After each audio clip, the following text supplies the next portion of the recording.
Aduh, gimana ya? Itu materinya masih ada beberapa yang masih belum nyangkut di otak nih. Gimana apanya? Aku masih belum paham nih. Oh, materi yang itu aku ada punya referensi video nih. Kita tonton bareng-bareng yuk. Boleh tuh, yuk.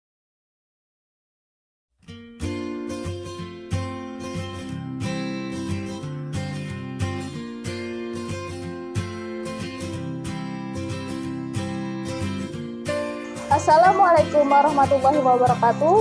Kami mahasiswa dari STI Pancasila Banjarmasin. Video ini dibuat untuk menyelesaikan salah satu tugas mata kuliah akuntansi biaya dengan dosen Bapak Adi Rahman SOMM. Kami dari kelompok 1 manajemen yang terdiri dari 9 anggota yang masing-masing bekerja sama dalam menyelesaikan tugas ini. So, langsung saja ini dia video presentasi dari kami. Saya Salsabila Purwasari. Di sini saya akan memandu jalannya video presentasi pada kesempatan kali ini. Sebelum membahas lebih lanjut, izinkan kami perkenalan terlebih dahulu.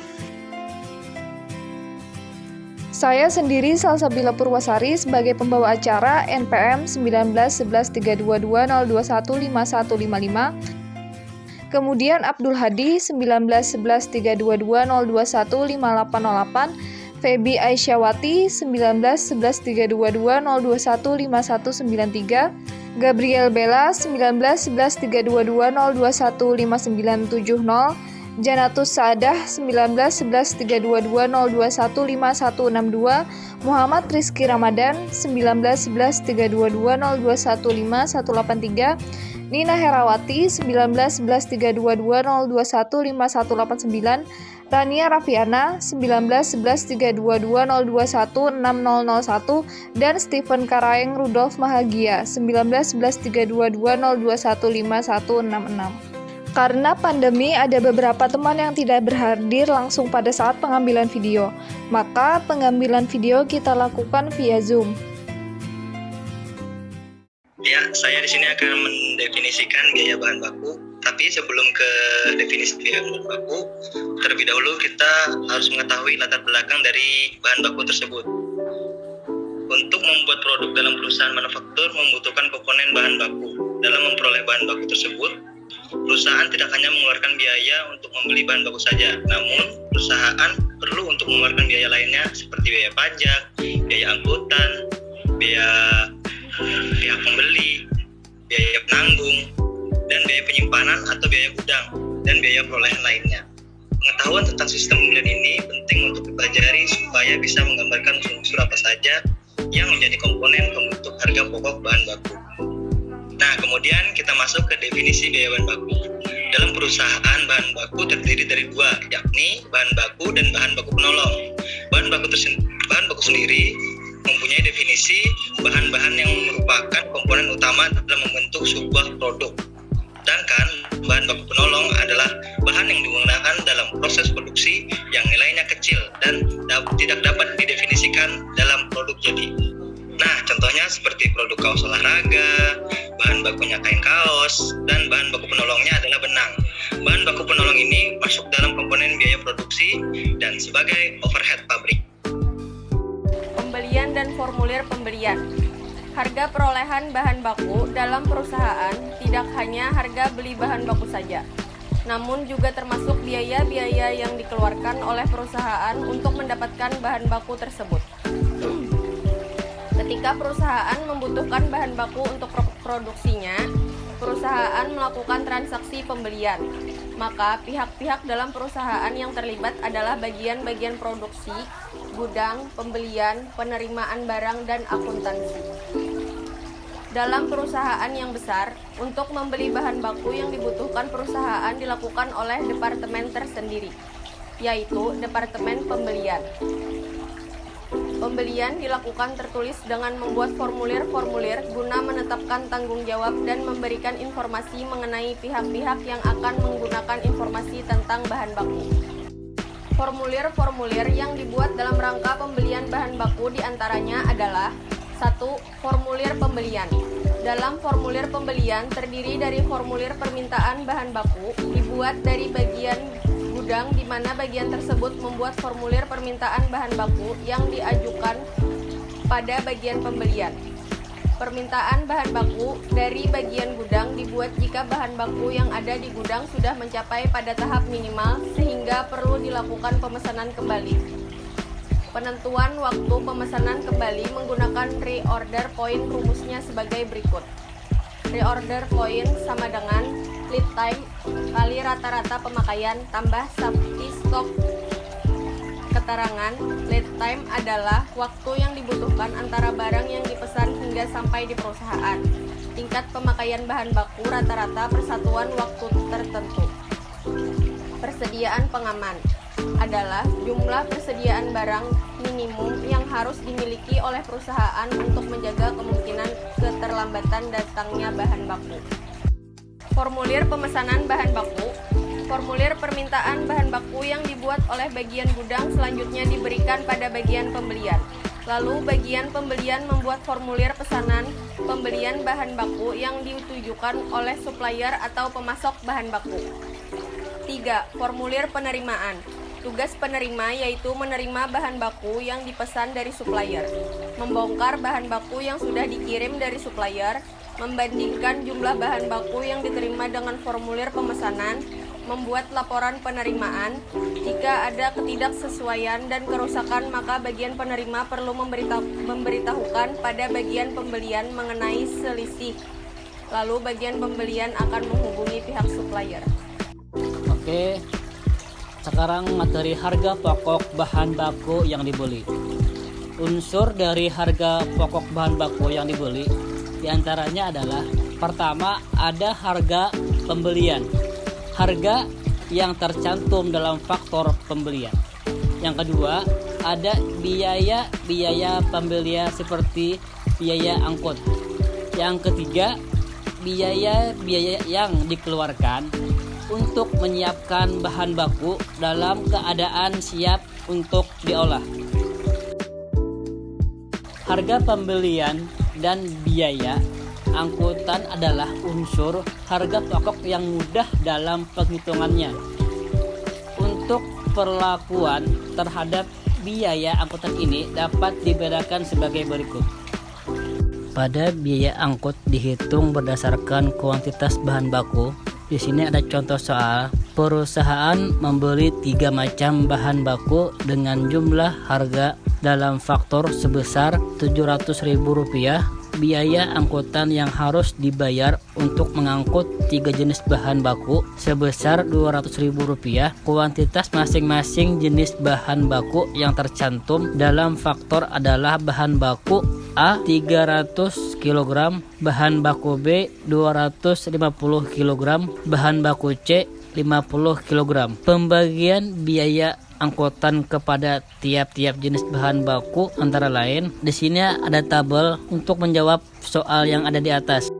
Yang kedua, ada biaya angkutan tidak diperlakukan sebagai tambahan harga pokok bahan baku yang dibeli, namun diperlakukan sebagai unsur biaya overhead pabrik. Pada awal tahun perusahaan melakukan pembuatan anggaran untuk besarnya biaya angkut pembelian bahan baku akan dilakukan penaksiran sebagai unsur biaya overhead pabrik. Kemudian biaya angkutan yang sesungguhnya terjadi dan dikeluarkan kemudian dicatat dalam debit rekening biaya overhead pabrik yang sesungguhnya. Harga bahan baku dari waktu ke waktu ada kemungkinan tidak stabil, sehingga persediaan bahan baku di gudang terdiri dari bermacam harga.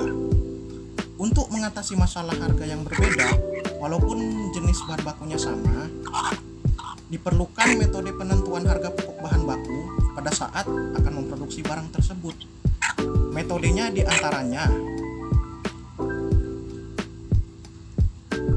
ada metode FIFO atau bisa juga diartikan metode masuk pertama, keluar pertama, di mana dalam metode ini menjelaskan persediaan yang pertama kali masuk itulah yang pertama kali dicatat sebagai barang yang akan dijual, atau bisa juga disimpulkan begini: barang yang pertama kali masuk akan dikeluarkan terlebih dahulu, dan yang terakhir masuk akan dikeluarkan belakangan.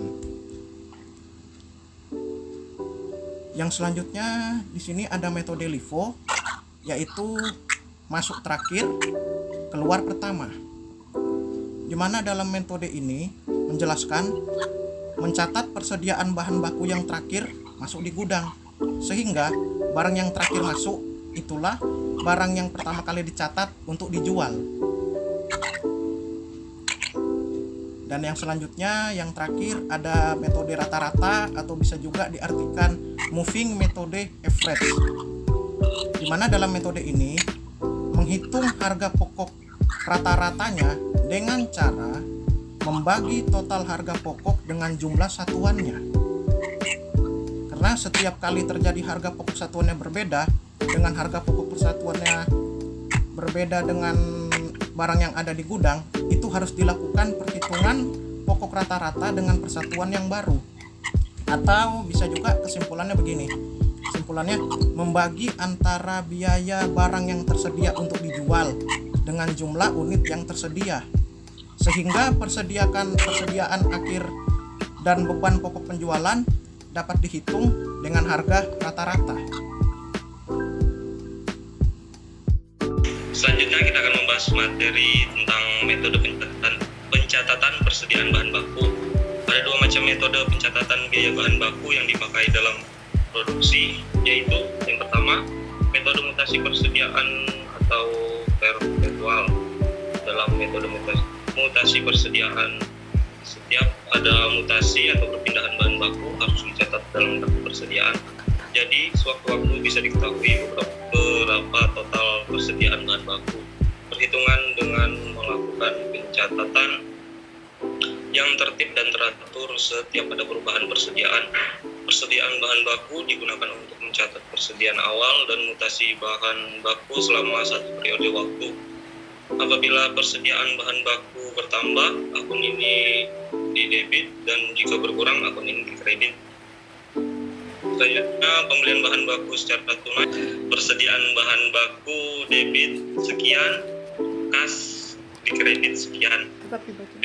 Pembelian bahan baku secara kredit. Jurnal untuk mencatat transaksi pembelian bahan baku secara kredit sebagai berikut. Persediaan bahan baku di debit sekian, utang dagang di kredit sekian. Untuk mencatat pemakaian bahan baku sebagai berikut. Barang dalam proses, biaya bahan baku debit sekian, persediaan bahan baku kredit sekian. 2. Metode persediaan fisik. Dalam metode persediaan fisik hanya tambahan persediaan bahan baku dari pembelian saja yang dicatat, sedangkan mutasi berkurangnya bahan baku karena pemakaian tidak dicatat dalam kartu persediaan. Perhitungan dengan cara melihat secara langsung wujud atau fisik barang yang dimiliki saat itu, atau stock of name. Persediaan tidak dicatat setiap saat. Selanjutnya, catatan akuntansi bahan baku. Yang pertama, ada pembelian bahan baku secara tunai. Jurnal mencatat transaksi pembelian bahan baku secara tunai sebagai berikut. Persediaan bahan baku debit sekian, kas sekian. Pembelian bahan baku secara kredit. Yang kedua, jurnal untuk mencatat transaksi pembelian bahan baku secara kredit sebagai berikut. Persediaan bahan baku debit sekian, utang dagang sekian di kredit. Yang ketiga, pemakaian bahan baku tidak dicatat. Materi selanjutnya, masalah-masalah khusus yang berhubungan dengan bahan baku. Beberapa masalah yang berkaitan dalam bahan baku yang sering terjadi adalah sebagai berikut. Yang pertama, sisa bahan. Ketika memproses bahan mentah menjadi barang jadi, tidak semua bahan baku terpakai semua. Ada bahan-bahan sisa, namun sisa tersebut tidak dapat digunakan lagi. Apabila sisa bahan baku tidak mempunyai nilai atau tidak dapat dijual, hal ini berakibat harga bahan baku yang dibebankan untuk produk menjadi lebih tinggi. Jika sisa bahan mempunyai artinya nilai terjual, maka pelaku perlakuan hasil penjualan sisa bahan tersebut dapat sebagai pengurang biaya bahan baku pesanan yang menghasilkan sisa bahan tersebut. Sebagai pengurangan biaya overhead pabrik yang sesungguhnya terjadi atau sebagai penghasil di luar usaha. Yang kedua, produk rusak. Produk rusak merupakan produk yang tidak memenuhi standar yang telah ditetapkan. Kemungkinannya produk tersebut sudah tidak dapat diperbaiki, padahal produk tersebut sudah menggunakan unsur biaya produksi untuk memproduksinya. Unsur biaya produksi tersebut adalah bahan baku, biaya tenaga kerja, dan biaya overhead pabrik. Perlakuan produk rusak berdasarkan sifat dan sebab tersebut adalah sebagai berikut. Yang pertama, A. Apabila produk rusak terjadi karena kesulitan dalam pengerjaannya sehingga produk yang dihasilkan ada beberapa yang rusak. Jika terjadi hal seperti itu tersebut, maka harga pokok produk rusak dibebankan sebagai tambahan harga pokok produk yang baik dalam pesanan yang bersangkutan. Jika produk rusak tersebut masih dapat dijual, maka hasil uang penjualan dapat mengurangi biaya produksi yang menghasilkan produk rusak tadi. Maka hasil penjualannya diperlakukan sebagai pengurangan biaya produksi yang menghasilkan produk rusak tersebut. B. Apabila produk rusak, hal yang wajar terjadi, maka kerugian yang timbul karena adanya kerusakan akan dibebankan kepada produk secara keseluruhan dalam biaya overhead pabrik. 3. Produk cacat.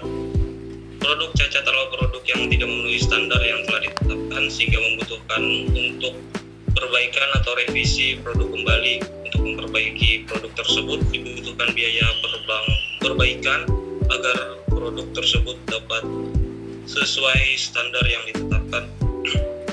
Perlakuan terhadap biaya pengerjaan kembali produk cacat adalah mirip dengan yang telah dibicarakan dalam produk rusak.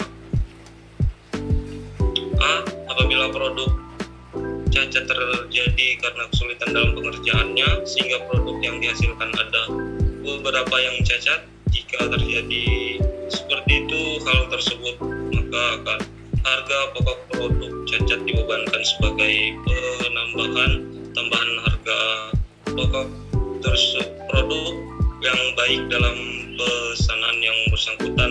Jika produk cacat tersebut masih dapat dijual, maka hasil uang penjualan dapat mengurangi biaya produksi yang menghasilkan produk cacat tadi. Maka hasil penjualannya diperlakukan sebagai pengurangan biaya produksi yang menghasilkan produk cacat tersebut. B. Apabila produk cacat karena hal yang wajar terjadi, maka kerugian yang timbul karena adanya produk cacat akan dibebankan kepada produk secara keseluruhan ke dalam biaya overhead pabrik. Cukup sekian video presentasi pada kesempatan kali ini. Kami dari kelompok 1 manajemen mengucapkan terima kasih bagi kalian yang sudah menonton video ini. Wassalamualaikum warahmatullahi wabarakatuh. Gimana di videonya? Membantu kan? Ya alhamdulillah nih, udah lumayan paham. Iya, pembahasannya juga mudah dipahami. Kalau begitu, untuk mengapresiasi mereka, kita bisa ikut share dan like videonya, biar lebih banyak juga yang nantinya terbantu. Kirim linknya di grup dong, Ran. Oke, tunggu sebentar.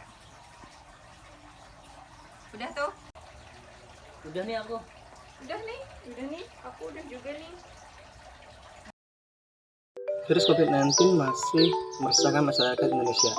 Namun, kita bisa mencegah penyebaran virus COVID-19 dengan 3 langkah sebagai berikut. Yang pertama, selalu gunakan masker ketika Anda ingin berpergian keluar rumah atau keluar daerah. Yang kedua, selalu rajin mencuci tangan menggunakan sabun dan air yang mengalir. Yang ketiga, yakni menerapkan social distancing dengan menjaga jarak minimal 1 meter dari orang lain. Itu tadi hal-hal yang dapat kita lakukan untuk mencegah penyebaran virus COVID-19. Ayo Indonesia, kita lawan virus COVID-19 bersama-sama.